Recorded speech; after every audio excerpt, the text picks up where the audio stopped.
Welcome to the Afternoon Snack Podcast. I'm your host, Meredith Root. This is a podcast Well, hold up. I want to be part of the intro, too. Okay, go ahead. Never mind. You can do it. Okay. Like I was saying, I'm Meredith Root, former engineer, CrossFit Games athlete, and owner of Tactic Nutrition. That was the one and only Alex Parker, former lawyer, also a CrossFit Games athlete, and co-owner of Tactic Nutrition. This podcast is about fitness, health, nutrition, CrossFit, business, mindset, and things that grind our gears. Wait, hang on. Ivy wants to say something. Go ahead, Ivy. She's shy. No surprise there. Our goal is to give you something to think, talk about, hopefully make you laugh a little along the way.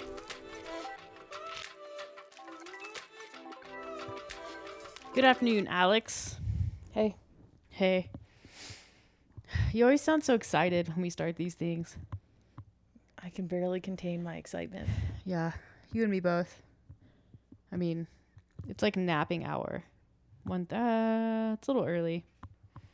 A lot of European countries nap at lunchtime. Really? Siesta. Yeah. Spain. It's like built into the workday. Huh. Can you imagine? I mean, not that we don't ever do that, but imagine if that was the expectation of the day. Like, that's how the day's going to go. You wake up, you do whatever you do in the morning. I feel like Europeans sleep in too. But anyways, you wake up, do your thing. You should move to Europe.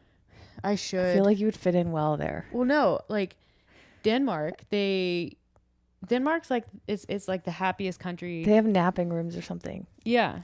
It's like the happiest country in the world. And I think that's because they only work like 6 hours a day and like 4 days a week.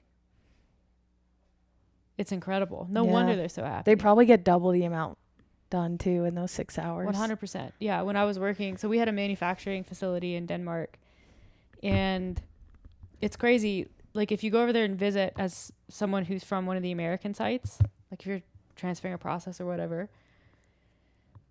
if you get to work at 7 a.m., you will be alone for 2 hours. Like, they don't begin to come into the office until 9. And then, you work a quote unquote whole day, and then you look around at 4 p.m. and everybody's gone. 9 to 4 with a solid lunch break. It's hilarious. I mean, it's amazing, but very, very different from what happens in the U.S. and Canada from like a work life balance. It just reminds me of the other day when I was on Saturday. We had a bunch of work to do, just like things to check off our to-do list. And it involved, a lot of it was the two of us needed to be involved in this. There was some brainstorming, like organization stuff.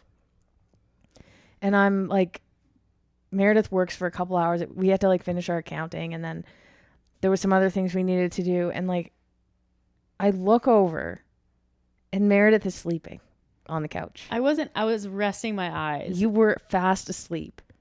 And I'm sitting there like, seriously? So, of course, I woke you up. Yeah, you like tapped my hand, and I was like, no, she didn't. No, she didn't just do that. Anyways. Meanwhile, I'm like, no, she isn't sleeping right now. Yeah. I'll admit, like, I procrastinated that task a little bit. But I just, like, I have always done better with a little bit of a gun to my head situation. Like, I just kind of do things last minute. They're done well, but that's just how I operate. Except now our accountant is in crunch time. Hopefully she operates well under pressure too. I'm sure she does. She's an accountant. Like, that's how they live. And with my deliverables this year, I basically did her job for her. So you're welcome. Mm-hmm.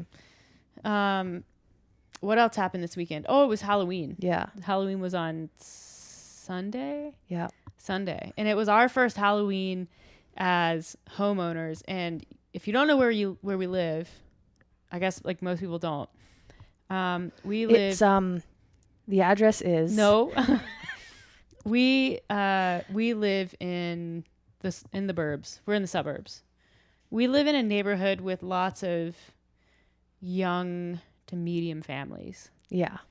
And like if you've ever seen Weeds, I won't sing the intro song because I don't want to intimidate everyone with my beautiful voice of an angel.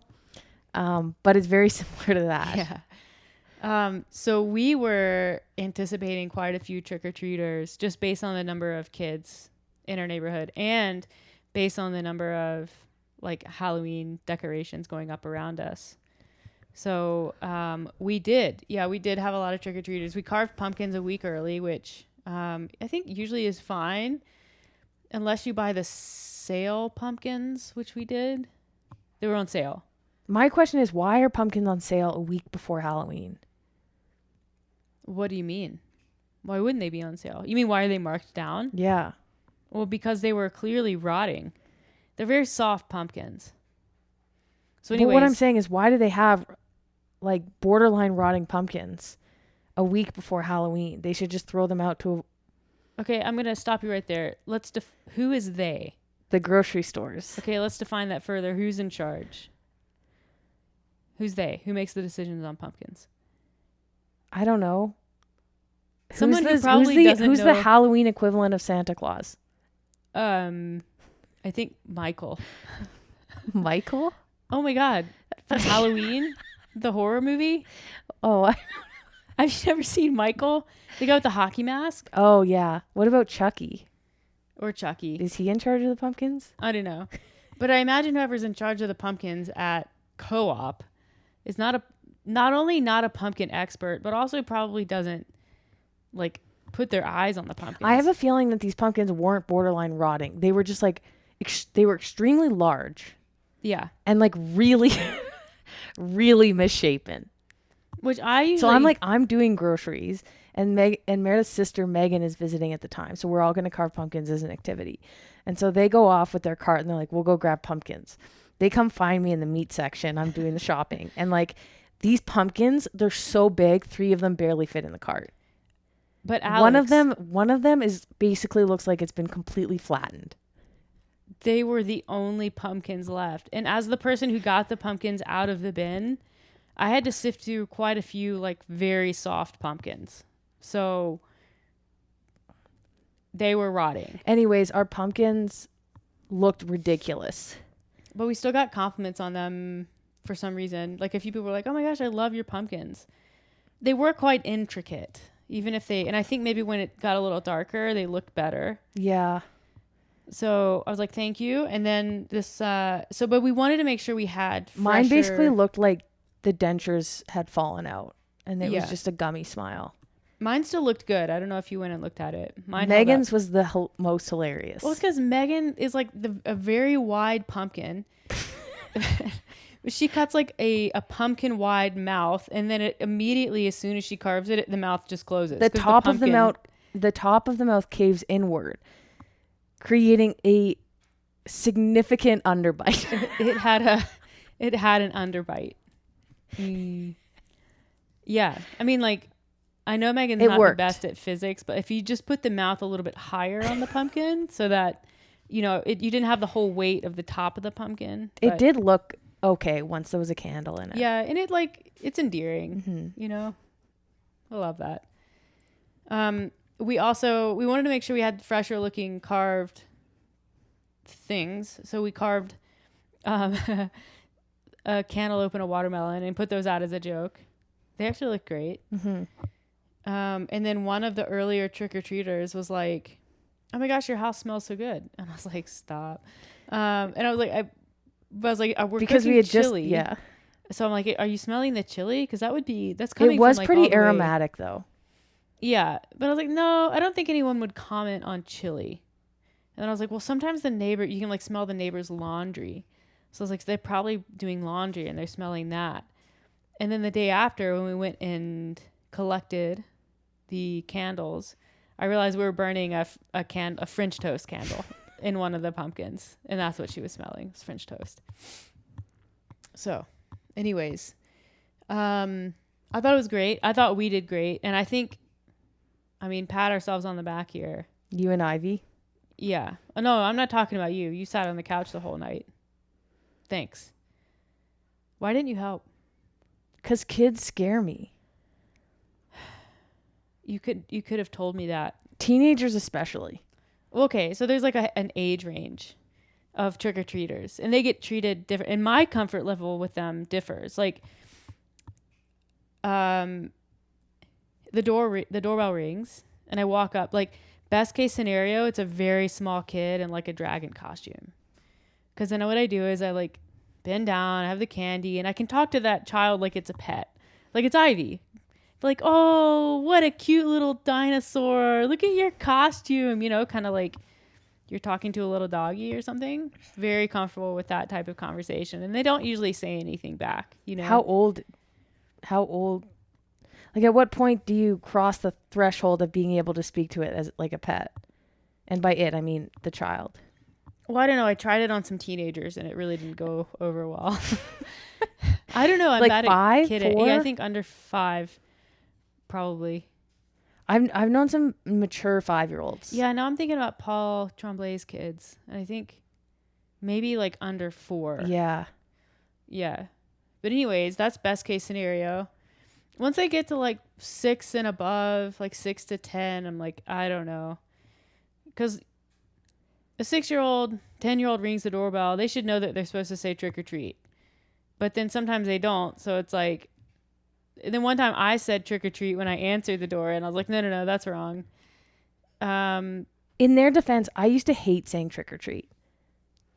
It was too generic. Yeah, but what about like It's like, do we have to go through all this? Like, everybody knows. Everyone knows what I'm doing here. Everybody Just knows. give me the candy so I can leave. I'm not really a bat.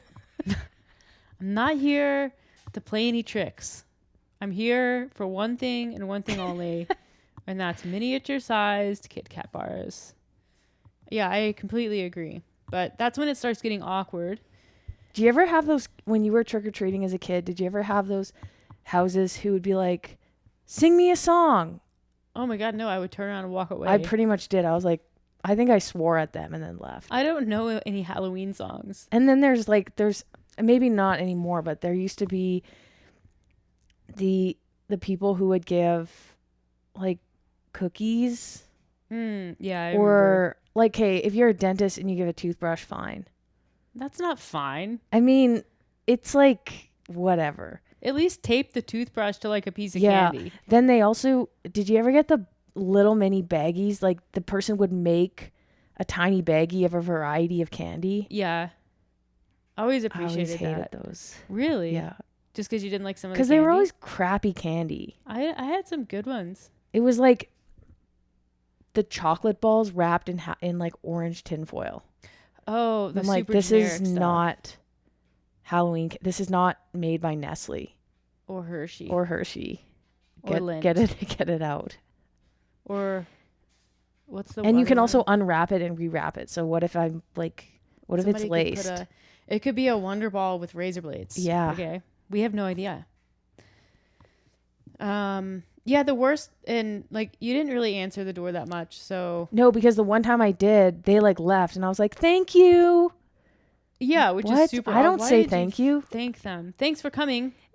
Okay. The most awkward, because we look pretty young, especially to own a house in this neighborhood. I'm certain that our neighbors have wondered on many occasions where our parents are and how we've Especially because because we're like out front, like washing our bikes, riding around. Yeah, it's like all last winter it was like we were out skiing a ton, and then in the summer it was like we're just out with our bikes all the time. But anyways, really awkward when like the 14-year-olds start showing up. And like you answer the door, they're not going to say anything. They realize like they recognize how I'm like, this is awkward for everybody. This is awkward for you guys. This is awkward for me. What are you even dressed as? You're not dressed as anything. It's usually like they wear regular clothes and then a mask. Yeah, like. And also, I know what you're doing here at 8 p.m. You're clearing out. Yeah. I know that trick. It's the oldest trick in the book. They always have like, they can't even be bothered to have like a cute Halloween basket. They have like a literal, they're like pillowcase. Okay, well, I used to use a pillowcase. Baskets are for like tiny kids. I mean, fair. So Meredith answers the door. It was nearing the end of the night. It was like 7:30, 7:45. And she was like, that kid, like I gave them candy, and then she let me know that there weren't that many other kids left out. So I was like, oh, thanks for letting me know. And I gave her some extra candy. I was like, Meredith, you fell for it. Okay, but they were also adorable, and they weren't teenagers. Okay. They but were still, like those ones 7. are the ones you have to watch out for. Mm. Yeah. The teenagers, though, it's like you open the door and you're like, sup. You want like, are you like a Twix fan? Are you guys like Twizzlers? Or like, what do the cool kids? You want some lint balls? I have some truffles. You guys look like you might have a more sophisticated palate. Do you like hazelnut? Meanwhile, I'm like, get the hell out of here. You probably have more money than I do. Yeah, you live up Go at buy the your point. own candy. You still live with your parents. You don't have to pay mortgage. And then they get in their car and drive off. It's like, okay. At least they didn't smash our pumpkins. And at least like I do know they felt just as awkward as Yeah. I did about it. So Overall, anyways. it was a huge success. Ivy was wigged out. She loved it. She would give us, as soon as someone would start walking up to the door, she would start meowing. So we had a solid like 10-second warning. It was great. Yeah. She's still tired from that, I think. But anyways, no surprise episode today. Alex, don't worry. Unless, I'm just kidding. We're going to do our boundaries episode. You prepared for it last week, and then I surprised you with Q&A, but now we're actually going to do it. So do you want to intro it? You want me to intro it? No, I actually forgot everything I read about it, so Oh. you're going to have to lead the way. Thanks for refreshing your memory before we sit down. This will be I'll just talk the whole time. You I'm can like sit that there. kid before every podcast. I just cram. That's good. I hope. And then I can utilize the knowledge for a very short period of time, and then it disappears. Yeah. So Well, I'm sure your clients love to hear that. So, okay, boundaries. So, not something that really gets talked about a lot in health and fitness, nutrition, CrossFit, but I think it is a pretty fundamental concept and foundational to achievement, especially when you start looking outside of the realm of fitness and nutrition, just high achievers generally. Foundational for that. I think it's fundamental for happiness generally in relationships. And then, when you're when you're goal striving, so when you set out a new goal or you're trying to change your life in a positive way, it's pretty important, I think, to understand boundaries and then how they are set, where they come from, all that fun stuff. So 2 types of boundaries. Alex, what are they? okay, internal and external. Okay. So internal would be, they stem from your core values, recognizing what you need as a person, where you want to spend your time. And then external would be like involving other people or other things. So what we hold other people to, how we enforce internal boundaries in relationships, what we tolerate, and like where we spend or give our energy to. Yeah. So I think there's sometimes disconnects between those two, but then I think fundamentally people struggle to identify what boundaries they need to set within themselves, first and foremost. Yeah. And when I think about boundaries and the 2 types, I don't think they exist like side by side. I think they stack. And so I think in order to set appropriate external boundaries and start to have expectations of the way that you show up in relationships, the way that the people in your life show up in relationships, you have to have established what your internal boundaries are. So we already mentioned it. They stem from core values. And this is, when you hear people talk about boundaries, you don't hear core values talked about a lot, but I think that core values underline almost everything in our lives. And so I think a lot of people, when they hear core values, they think like corporate mission statements. So when you walk into a big corporation, usually they have their mission statement and they have their core values, and that's the way that we sort of conceptualize core values. But every person operates with a set of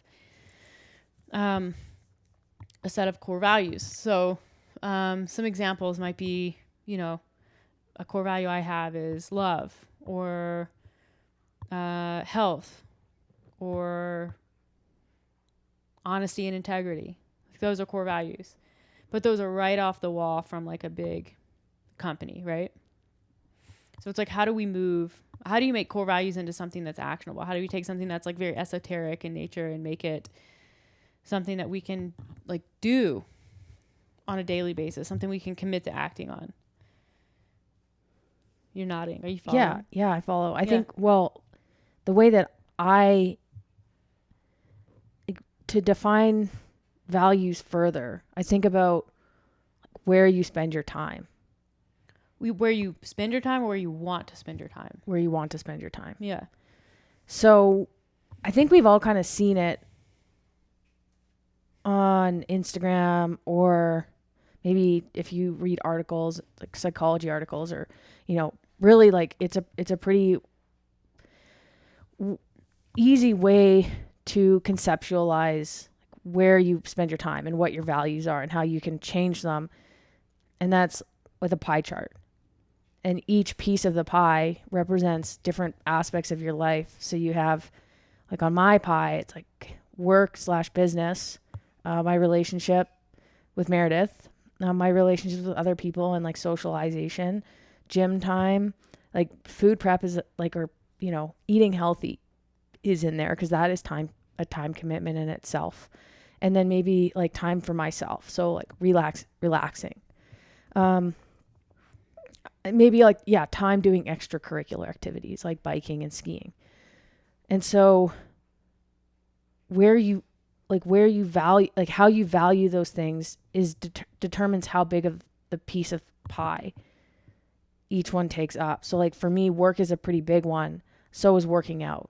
And so all these other things kind of are smaller pieces. As work expands, which it has been a bigger part of my life in the past, all of the other pieces shrink to the point where, and we'll talk about this in the past, like my social life was a tiny, tiny, tiny little sliver. Are you saying you have a booming social life now? Because maybe I don't value it that much right now. I don't know. It's not a big piece of the pie. It never has been. Yeah. But it certainly was like pretty much non-existent. Sure. Time for myself was non-existent. That sort of thing. So that's just an example. Yeah. And I think that's one way to look at it. And it's one way to define kind of where you're at right now with your core values. And there's always going to be a flux. There's going to be give and take. They're going to exist in somewhat of a balance just because energy is finite. Time is finite. Yeah. But as long as you're operating from a place of those core values, even if you're giving a little bit more to, let's say one of your core values is achievement, for example. So even if you're giving a little bit more to that and not quite as much to love or to fitness, that's okay, because that's still in line with what you value, and you're still giving those others, some amount of attention. But I think and it's a decision that you're happy with. Yeah. Maybe it's short term. Maybe it's you finish a project, so work takes priority for a while. Yeah. That exactly. sort of thing. People, yeah. But I think, for the most part, the values tend to be a little bit ambiguous. So it does help to define what they are in like an actual way so that you can move forward and then practice, or set your day up in a way that is central to those core values.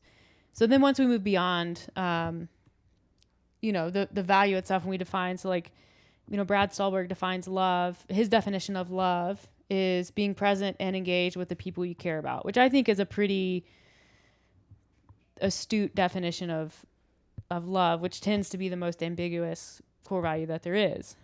And so how do you set yourself up during the day? What's the practice, right? It can be disconnecting at the end of the day, putting away computers, putting away cell phones, and that allows you to be present with the people who are in your life. That's love. And that's one way to do that. There are other ways to do that, of course. But that's just one example of a singular practice that can move you towards acting out of that core value. Being true to that value. Yeah. So I think once you start to establish those core values, define them, practice them, you can kind of start to understand how internal boundaries form. So bringing this back to the boundary conversation, a boundary conversation is simply, or a boundary is just for lack of a better word, a line that you don't allow to be crossed. You don't allow yourself to cross it. You don't allow other people to cross it. It's something that it is essentially a framework in your life that allows you to accomplish the things that you want to accomplish, put your energy where you want to put it, and operate from a place of self-love, acceptance, and recognition of your values. Yeah. And be happy.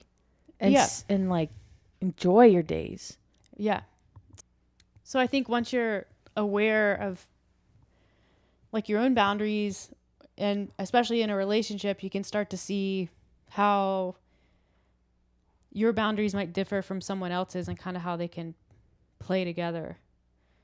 And I don't know, I found this topic to be really interesting because it's allowed me to identify certain lines that I've drawn in the sand and how that affects the way that I feel about myself, the way like my energy is during the day, and then how, you know, the type of relationships that I build or I don't build. So, how do you think we, like, just off the top of your head, how do you think we differ with boundaries? I think, well, for one, I used to prioritize working out over like anything else. It was like, cause growing up, it was always like my sports and then my academics, and my friendships and stuff just were kind of like intertwined with sports specifically. So I didn't really ever have to prioritize that or take time for it. And I struggled with that when I started dating you, and we would, even when we would go visit your family, I was always like, so, like I didn't want to let go of my training schedule. I would be, and I'll admit, like demanding, like about when I needed to be at the gym. And it got to the point where you kind of had to say, like, look, like, I know, like, I had my internal boundary that was based on a core value of like health and fitness and achievement, but you also had your boundary, like your value of like relationships and family time and travel. And so we had to kind of make those two values work together. So you had your boundary, and it was like, I don't want to be working out on vacation all the time. But I had my boundary where I'm like, well, I don't want to give up any workouts because I have this goal of being psychotic. No, of getting to the CrossFit Games. Sure. And so, yeah, I guess, I mean, that it's at some point you have to do that thing people do in relationships. Die a little bit? No. You could describe it as that. What's it? I think it starts with a C. I know you do it very often. Yeah, that's the word. Yeah. Well, I think so here's the struggle. I don't even like that word in my vocabulary. Yeah. That's why I couldn't remember it, because it just gives me the heebie-jeebies. Compromise. Yeah. Uh-huh. I mean, welcome to my life of compromise. So I guess that answers that question. No, but I think whenever you feel, or a lot of times, I'm not going to say this is 100% of the time, but a lot of times when people are feeling internally conflicted about something, they're feeling frustrated or angry, something like that, it's because either an internal boundary of theirs is being violated by them, or they're being pushed to violate it by someone else. Maybe that was me for you. Mm-hmm. Or and this is going to be a novel idea, I think, for you, is Uh-oh. that your internal boundary just starts to shift a little bit because there's something new in your life, and there's For sure. something that is bringing value to you. And even though, like, at that point in your life, and this, again, to go back to the core values exist in a flux and energy and time in that conversation, even though at that time in your life, the most of your pie chart outside of sleeping, eating, and pooping was exercising, it doesn't mean that there wasn't a small sliver or a seed there that was ready to be watered, and that was love. And it is because you do value that. You just didn't have someone in your life that required your time and energy and effort or your attention. Yeah. And so the internal conflict for you, on top of the fact that you probably thought that I was being obnoxious with like wanting you to do other things, why doesn't she just want to work out all the time with me? It's the best thing ever. Fine. But it was also probably because you felt an internal shift in your core values and an internal shift in your boundaries, and you were feeling like, okay, I know that this line needs to be here. It's been way back here for most of my life. It's hard to shift. It's hard, especially when that shift comes at a cost of how much energy you put into this other area of your life. Yeah. And I would say like my pie chart was stuck in the same spot for many, many years. And so then I met Meredith, and to paint the image for you or picture is Meredith jumped into my pie chart, into that little sliver that was like love, relationships, and basically was like pushing outwards with her two hands and her feet. She was starfished in the sliver, pushing the sliver and making it bigger and bigger. It's quite the visual. She's still working on it, but yeah.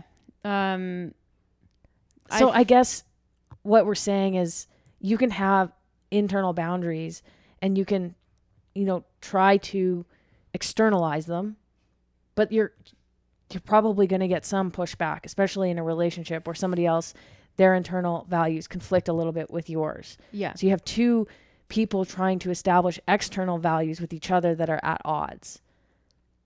Yeah, and this just, you're coming together with different values. Mm-hmm. That's any relationship. Most relationships. But let's just say, like, a person has never even tried to establish internal boundaries. Before you can really start to have expectations of other people and the way that they behave and the way that they act in your life, you have to spend some amount of time with yourself establishing internal boundaries. And that's just because it creates consistency in your life, creates balance. It grounds you to daily practices, and it removes a lot of frustration. I mean, a lot of people get frustrated with themselves more than they get frustrated with other people because they're not holding, they're violating some internal boundary that they have. They're they have a boundary of, I'm going to go to bed at 10 p.m. I'm going to put my phone away. And then they sit on Instagram until midnight. And they wake up the next morning and they're disappointed and they're frustrated because they're tired and they don't have the energy to go to the gym. Like, that's not on anybody else. That's that person not adhering to a boundary that they set out to adhere to. It's behavior change. Really, at its core, it is sometimes difficult to do that. But that's a really basic boundary to bring into the conversation.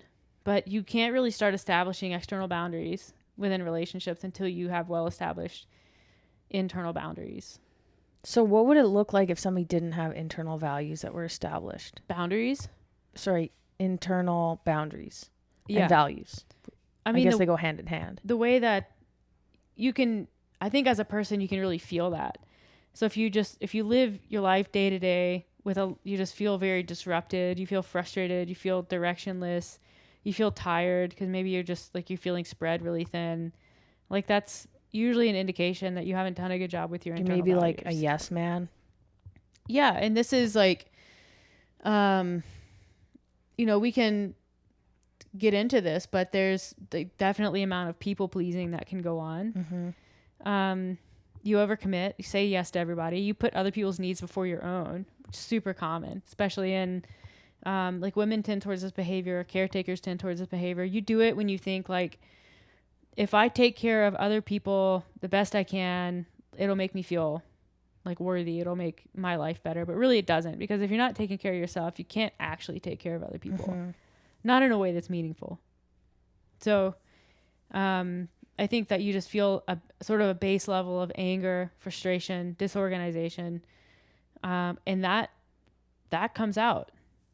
That starts to come out. Yeah. And then you start to have expectations of people that aren't fair, because you're not being fair to them. You're not being fair to yourself, and expectations that people don't know about or like aren't clear just sort of plants the seed for future resentment. And that really can start to have a negative effect on your relationships.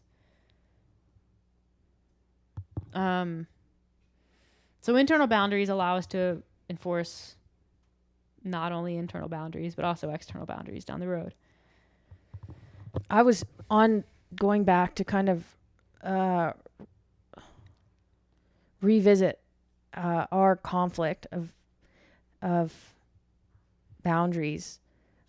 Probably having a good idea of your internal boundaries and your values not only allows you to like feel a little bit more settled and confident in yourself, but it also allows you to communicate and work through some of the conflicts that you might have with people along the way.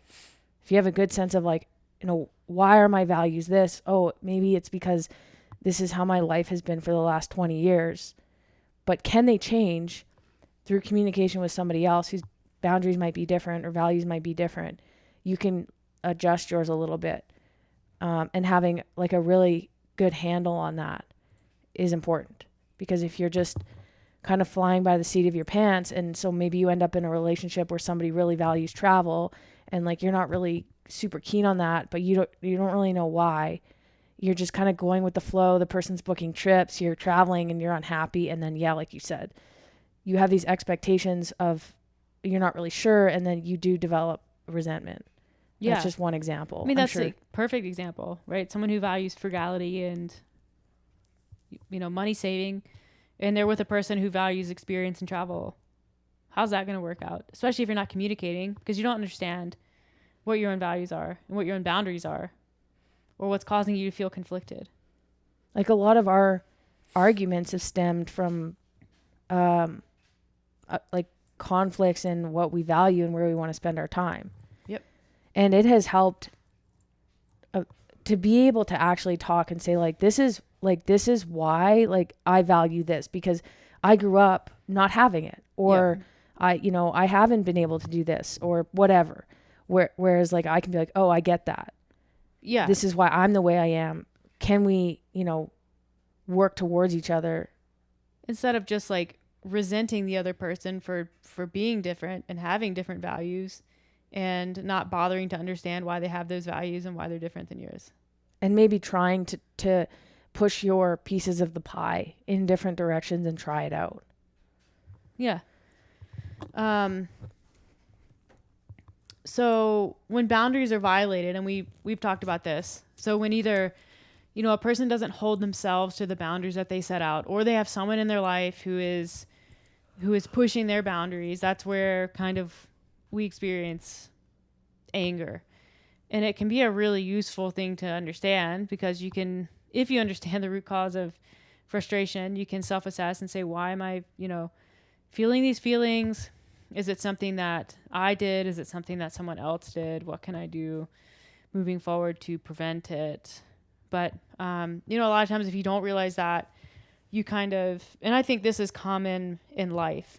I don't think that it's intuitive to understand this concept.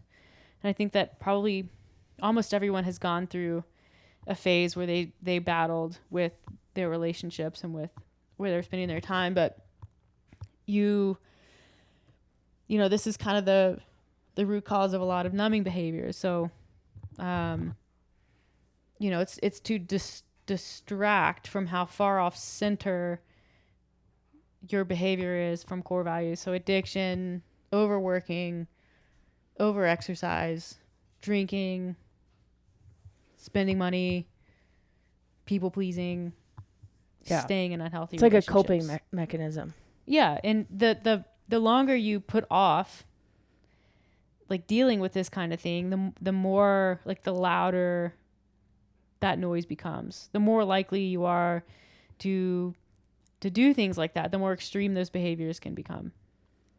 And eventually, I mean, I can only assume that bubble bursts.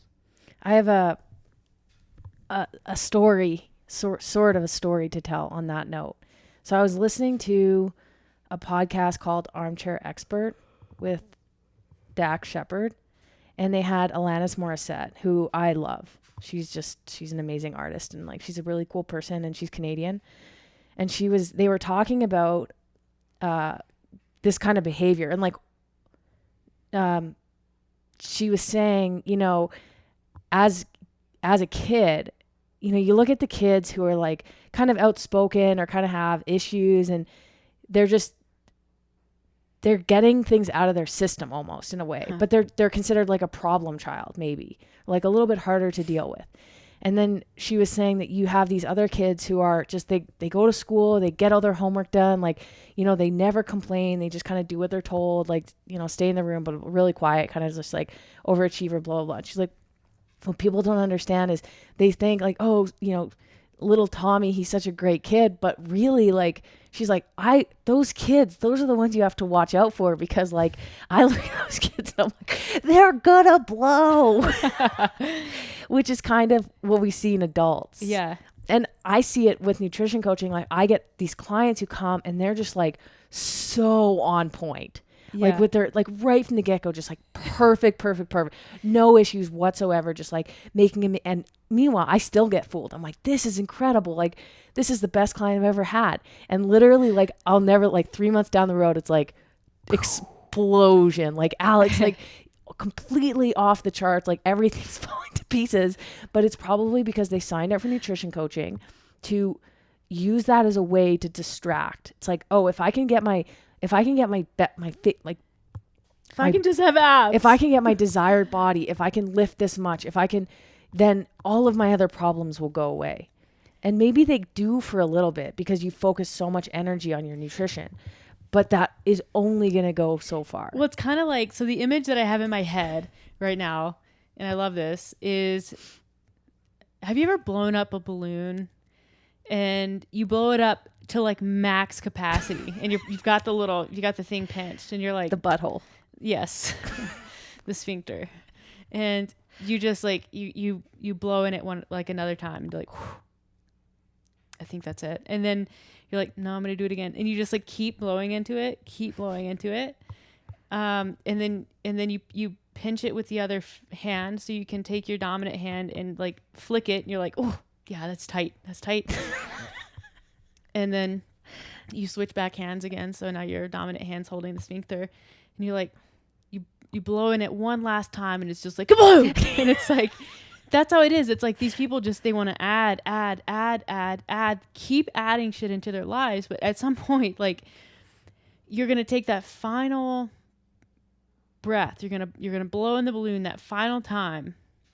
And even though your intentions are good, because all you want is the world's biggest balloon.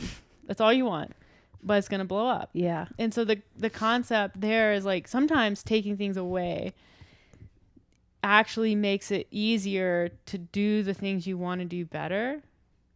It's a weird concept. Yeah. But sometimes doing less allows you to do more, or allows you to do less but better. Yeah, for sure. I think this is an interesting topic because what is so it's very simple. You have your values and then your boundaries. And then you communicate those boundaries and you expect them to be respected. But within that, there's layers and layers and layers of complexity and scenarios. Right, because how do you deal with, like I'm sure at some point almost everybody in their lives has had to enforce a boundary with a friend, with a family member, someone who's in their life. And I think a lot of times the first time that happens, whether it's like a childhood friendship that, you know, goes sour for whatever reason. You've had those, I've heard. that the first I usually time just you, like, we're done here. yeah, Like as a 10-year-old, I'm like, we're done. yeah, we're done. You're not just not invited to my birthday. We're done You're completely. actually dead to me. Um, and so not much has changed. So the first time we enforce a boundary, we kind of have this idea that it's got to be this like steel wall. It's got to be boom. It's not only a line in the sand, but it's a brick wall, and it can be a really jarring experience both for the person who's trying to enforce the boundary and having the boundary enforced on them. Like imagine if you're that friend or somebody, and all of a sudden, out of the blue, probably because this person, it's not uncommon for someone to go from people pleasing, yes, yes, yes, yes, yes, I'll do whatever you want, default to this more dominant person, to just saying like, I can't, I've had enough, I need you out of my life. A lot of times it comes out in a really rude way, and it's a jarring experience to be on the other end of it. I think as you get older, and again, your internal boundaries are more established, your core values are more established, you realize you don't actually have to work that hard to enforce external boundaries, because when you're just really confident with who you are and what you're about, they kind of take care of themselves. And the people who are in your life who take up too much of your energy, they're too demanding, they push your boundaries too much, they suck the life out of you. Eventually, like, those people just kind of phase out because you're going to spend less time with people like that. Or you just have to learn not to let them infiltrate your boundaries. Yeah, or you change the way that you interact with them. Yeah. Both maybe time, frequency, type of interaction, what you're doing, that kind of thing. And so in that way, they can't cross your boundary just because they literally don't exist in your life in a way that allows that to happen. Yeah. But you don't have to say to that person, I don't want you in my life anymore, I think you're horrible. You just, your life, everything shifts away.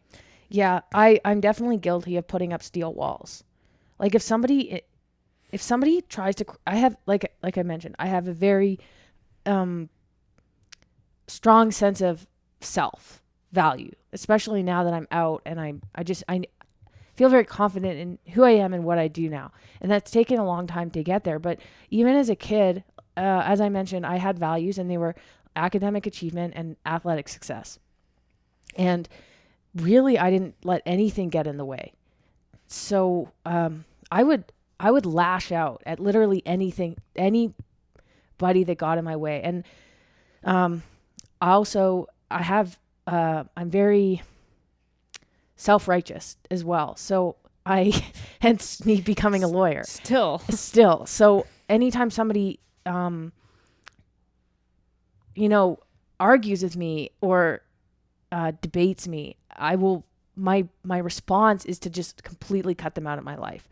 Or if somebody has a different value or is self-centered or untrustworthy or something that really goes against some of the values I have and expectations of people, I'm like, we're done here. And literally will never talk to them for the rest of my life. I mean, you don't know that because you're only like 30 years into your life. Like, okay, so like I had a friend who used to be one of my best childhood friends, and we had a falling out, and it's still yet to like repair itself. It's like I still somewhat consider a friend, but I've put up this wall and it just went up, and that was it. It was like now I'm learning, and partially because I'm in a relationship with somebody who has prior relationships. And so I can't like meet one of your friends and be like, that person is horrible, I'm never talking to them again. And you have to be like, look, Alex, like this is like my childhood friend. I love them and they're going to be a part of my life. Like you have to learn to be around them. And I'm sure a lot of people deal with that because in like my response is to just be like, we're done here. So like I've learned to myself, like you can still have somewhat of a boundary without putting up a steel wall. It can be fluid. Yeah. But I think you have to change like your internal boundaries. Like, okay, I can still have a value of honesty or whatever, but I can entertain a relationship with somebody who's dishonest while still respecting my value. Would you say that's accurate? Yeah, I think the mistake in what you said is that you have to be willing to change your internal You don't actually. What you have to do is you have to be able to reframe them. Yeah. No, not even that. Not even that. What you have to do is you have to be able to accept that having a relationship with this person because of proxy to another friend or family member or significant other doesn't change who you are and what you value. And I think that's the hard lesson to learn when you historically have said, I can't be associated with a person like that at all because it means I'm not holding myself to my internal values. And so it's not a reframing, it's not a shift in internal values, it's a detachment from from allowing a person to impact the way that you see yourself. Yeah. And it's not just people. Like I've had this experience with CrossFit competitions where like if something isn't fair or the judging is off or the programming is unfair, I will out of principle never ever go back to that competition again. It's done. It's dead to me. Yeah, I mean I think that's a little more reasonable because you're giving literal time and physical energy to that. Yeah. That's more reasonable, I think, than saying just this person existing in my solar system of human beings. Just because that person is out there, they're Mars, they're bobbing around in orbit with you. They're not going to collide with you. They don't change your atmosphere. Do you know what I mean? And so I think it's a very grown up response and it's a mature response to say, this person can be in my life. They can be my orbit. They can be going around the sun with me, but they're not my moon.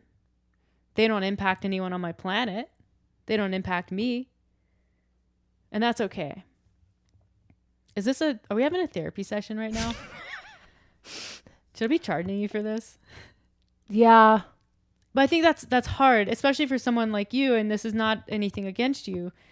You've been the center of your universe for a long time. Yeah. And so it's hard when you have me, for example, who enters your universe, and you're still the center. I'm going around, but I have these other people in mine, and that's new to you. Because it means if anyone in my orbit conflicts with you, you want to say, get out. You want to say, get out of my orbit. I don't want you in my solar system anymore. When they can't get out of my solar system. Yeah. So it's how do you learn how to live with someone in your orbit? And you realize it's actually easier to do than you think. You just have to detach your emotional response from the fact that you can't control that person and what they do with their life. Deep. That was a good example. I feel like that was we went down a bit of a I feel like I rabbit hole divulged a lot about one of my downfalls. It's just, it's the dark side of the coin. It's more of a learning experience. That's like one of my biggest challenges in life that I'm sharing with our listeners. Hopefully they Interestingly, I think my biggest challenge in life is actually the exact opposite of your biggest challenge in life. And that's... My boundaries are too rigid. And mine have historically been too soft. Yeah. And I've definitely tended towards people pleasing in the past. And I think that's... I don't know that it's because I didn't have strong values. I didn't have a strong sense of self for a long time. And I mean, we've discussed it on the podcast, but I had a previous relationship. I was married to a man and kind of lived this life, this very nuclear family life. And I did a lot of that because I thought that it would please other people in my life. And I thought that I'd be accepted, and I thought that's what people wanted. But just like we discussed earlier, the longer you live outside of yourself and your core values and not maintaining your boundaries, the louder these noises get, the stronger the distractions, the stronger the urges to numb that part of your life become. And it's, it's, for me at that time in my life, I was definitely obsessed with work and working out. So it was when I got into CrossFit, and it's,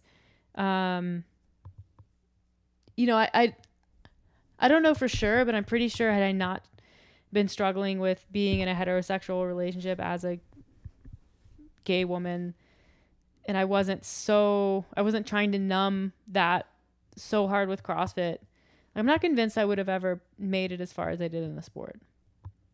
It was such an outlet for me and such a strong one. So I definitely saw that at play. I definitely saw that work. And then it's not to say that like fitness and nutrition is not a core focus that I have now. It just means it shows up for me in a healthier way than it used to. I So- feel Oh, I was just gonna say, for me, like health and fitness has always been core, but now it serves kind of the greater purpose. Whereas before, it was core, it was there, it was a value I had, but the way that I was expressing it, it was almost like it served a dual purpose in my life. So even though it was core, I was using it as a crutch and a negative outlet. yeah, that's interesting. But I think, Oh, so complex. yeah, and I know I've mentioned this before and I've talked about it, but I think the act of coming out as gay is one of the most vulnerable things that you can do, and for me it opened the door not only to like being like living the life I was meant to live, but it opened the door to exploring other core values that I have, and that sent me down a different career path, and it it brought me here, and it's changed a lot of things in my life. And I truly believe that everyone's in their own closet. Like whether you're gay and haven't come out yet, you're straight and you're struggling with, whatever. Like the power that the gays have, the LGBT community, is that hopefully they get to come out, and that's a really enlightening experience. These say the gays are the enlightened ones. I think that's a joke. You're lost. I can see it in your eyes. But coming out of, whatever closet and saying like, these are the things that I've been hiding. These are the parts of my life that I've been unwilling to look at and to live, and have been preventing me from living in a way that would make me, happy and healthy and in line. Really powerful. Give Yeah. that some thought. I think it's almost freeing that what you've done essentially is you've resolved a conflict within yourself. Yeah. Coming And out. I think a lot of people, that's something that everyone is faced with a lot of the time, is kind of we've discussed, but from like a client standpoint, we see this all the time. Like we see clients who want to be somebody else, but like maybe they don't know how, or they'll feel judged, or their new self doesn't fit in to their old self's life. Like maybe they don't have the support from the people that they're with. Like we've had clients who are like, I want to be healthy. I want to lose weight. I want to work out. But all of their friends don't. And so it's like this constant battle with this, like inside you want to be someone different. You're different. You have these values, but you can't put them to practice because your new self is constantly, like your boundaries are constantly getting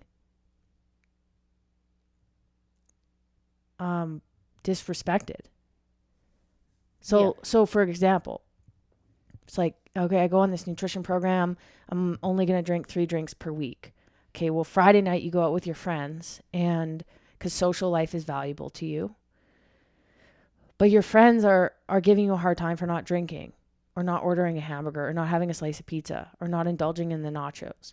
So the next day you wake up and you feel, just as we talked, you just feel like guilty or frustrated or angry at yourself because you didn't adhere to the internal boundaries, partially because maybe you haven't communicated what external boundaries you need.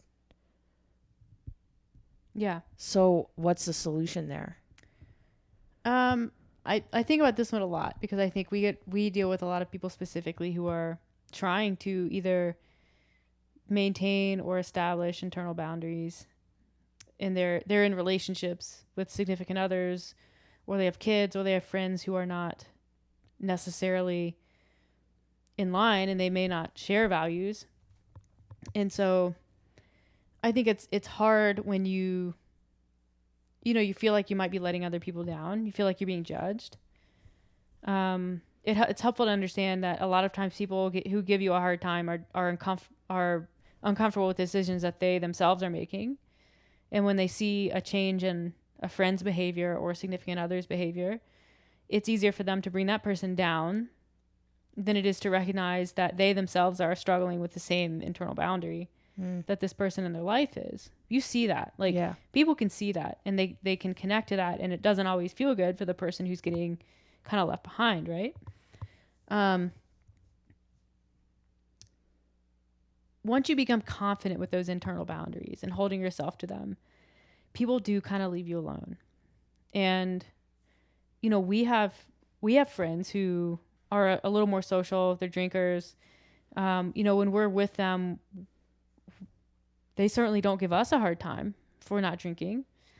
And it's probably because like we just exude the values that we have. Like it's not, maybe, they would say, Alex, can we get you a drink?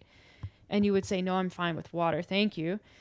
They're not going to say, oh, come on, Alex. Like, why don't you just have a drink? Because they know what you're about. And you've been about it for a long time. What reaction I'm going to have if they push it. Which is, you're out of my life. You're out, like a baseball umpire, right? But also, I put the legwork in to say to most of these people throughout my life, like, hey, like I have these other ideas and values and goals, and drinking doesn't align. So if you could just back the fuck off and don't ask me if I need a drink. Yeah. I've done that. And like, maybe some people are taken aback. I do it in a polite way most of the time. Mm-hmm. But, I sometimes recommend to my clients, like, hey, sometimes it's easy and it, is a little bit hard. It's like ripping a Band-Aid off to say to your friends, hey guys, like, I'm trying to lose weight. And I would appreciate it if you didn't give me a hard time for ordering salad with dressing on the side. Yeah. And you know what? If your friends are cool, they're probably going to be like, hey, respect. Yeah. And they'll probably leave you alone. And then maybe in the long term. But you have to be serious about it. Yeah, exactly. You can't be self-deprecating, be like, oh, guys, I'm a fatty already. They're not going to respect that because you don't respect yourself. Yeah, it's a good point. It has to come from a place of self-love, accepting where you are, and respect. And reality. Yeah. And I think like long term, maybe if you don't like the situations that, again, and this is how you start to enforce your internal boundaries and how your life can kind of like you're like an amoeba. Like you just kind of start to shift away from like, I don't like that speck over there. I'm just going to go. If you don't like the situations that you're getting yourself into with other people, you just sort of naturally stop finding yourselves in those situations. If you don't want to go to wing night and have to enforce the boundary of I don't eat chicken wings and I only have one beer, then you just stop going to wing night with people that are going to push that on you. And that's kind of where this But it's like a positive choice not to go to wing night. It's not like I'm missing out. It's like, I just don't really want to go anymore. Yeah. And that's the idea where like, is it a rigid boundary? Kind of. But the enforcement of it is quite fluid. Yeah. It's natural. It flows like from your center because it's who you are. Yeah. And there's always going to be with boundaries, and kind of going back to the pie chart, because I clearly love the pie chart, but if you're going to give time or give energy to something, it's going to take away from something else.